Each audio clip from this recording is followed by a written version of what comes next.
Hey, it's AP, and today we're gonna frame some kids' artwork. Check it out. Not some kids, my kid. Check it out.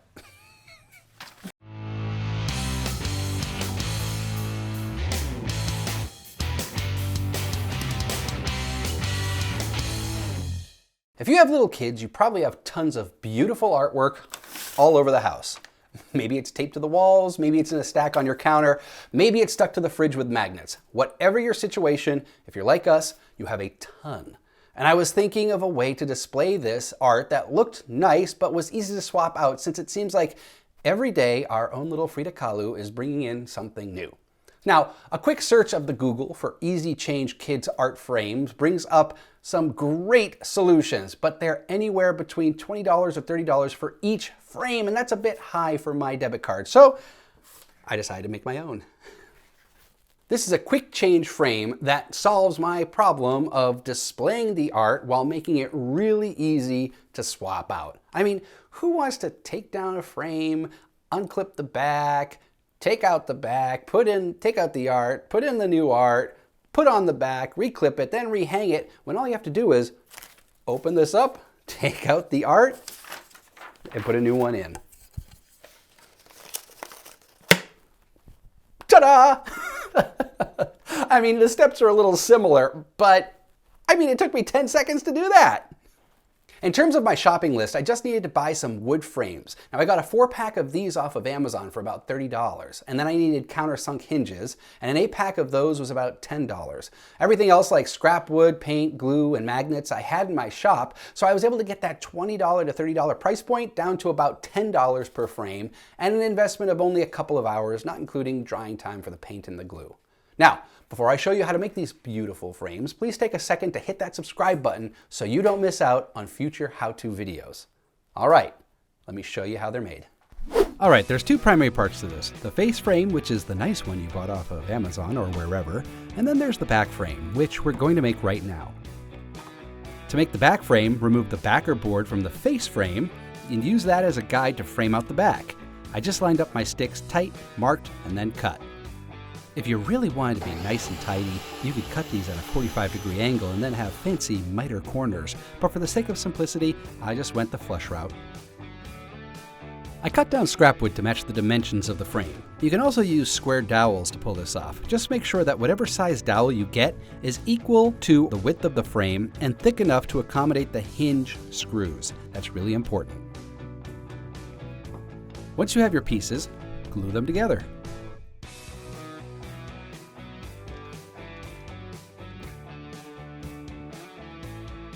After a good 24-hour cure time, I came back and gave them a light sanding with 120 grit sandpaper, and then coated with a bright white trim paint. After another day of dry time, I did a light sanding again with 220 grit sandpaper this time, and put on a top coat just on the outside edges.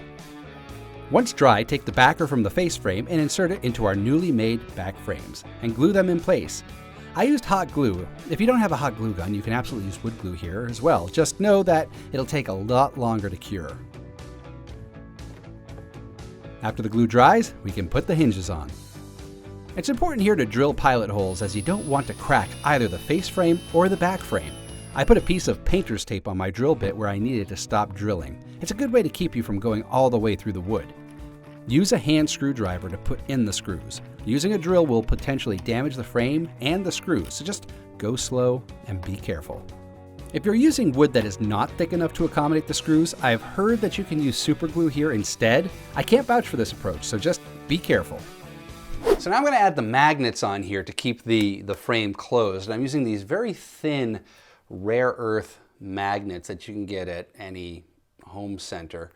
And they're very strong.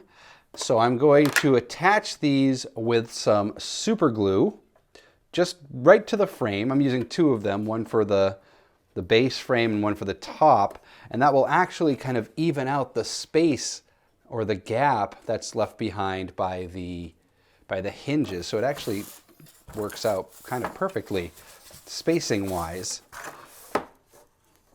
And all you need is a little dab of super glue to get this on here. Now my super glue is a little clogged up right now at the moment, so maybe I can.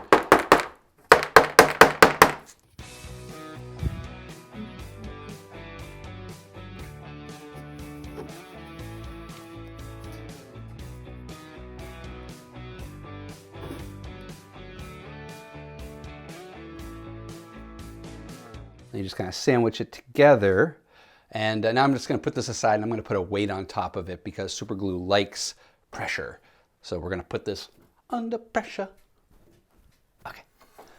So while the magnets are drying, I'm going to cut down some cardboard to give me space in the frame.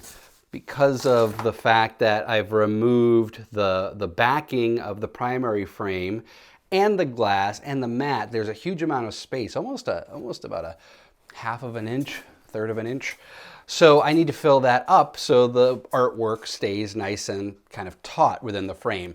Now you could use foam core for this, or, I mean, who doesn't have myriad sizes of Amazon boxes just laying around their house? So just grab some of those and chop them up. I just have some cardboard here. Now, ideally I would have done this before gluing the backer onto the back frame so I could get the correct size. Fortunately, these frames came with mat. Hi, Matt. That fit perfectly in the frame, so I'm just going to use that as my guide here. And I'm just grabbing a piece of regular old-fashioned cardboard, and I'm going to trace it and then trim it.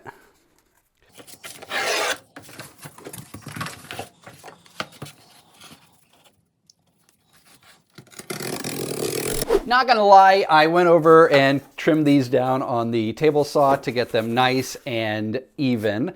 It's okay if you don't have a table saw, but I just wanted them to look nice and straight, and I didn't achieve that with my cutting, so I used the table saw. Probably shouldn't be cutting cardboard on a table saw, but whatever, I did. Okay, and now because I did that, these are a little bit shorter than the full size, which is actually a good thing. And when I do the write-up of the instructions of this, I will instruct you to cut these down about 1/8 of an inch on each side. It'll just give a little bit more clearance to close this and open this. All right, so we're going to glue these together now. And I'm just going to use some hot glue. And I'm going to sandwich these together. So first I'm not going to like smear glue all over the place. I'm just going to put a couple dabs here. You don't need a huge amount. Ooh, I'm out of glue. And you don't need to use the black. I'm using, well, I'm using black now because that was what was in there. But I'm switching over to clear. I like to reserve the black for things that would require me to use black. And then you carefully sandwich these together. Kind of just tap them down. And then, oh, that's all right. It's a little late now. And then you just kind of hold it down, whatever it is. Okay. Actually, it dried relatively quickly. And then we're going to do the same thing here. So I'm just going to put a few dabs here, 2, 3. Try not to get too close to the edge because you don't want the glue to bleed out, right? That would look bad, right? Okay. Then I'm going to carefully put this down. And then I'm going to close the frame, and then I will center it like so, and then apply some pressure here. All right. Feel good about that. Yeah? Okay. And then I'll put my child's art here, close it. Carefully.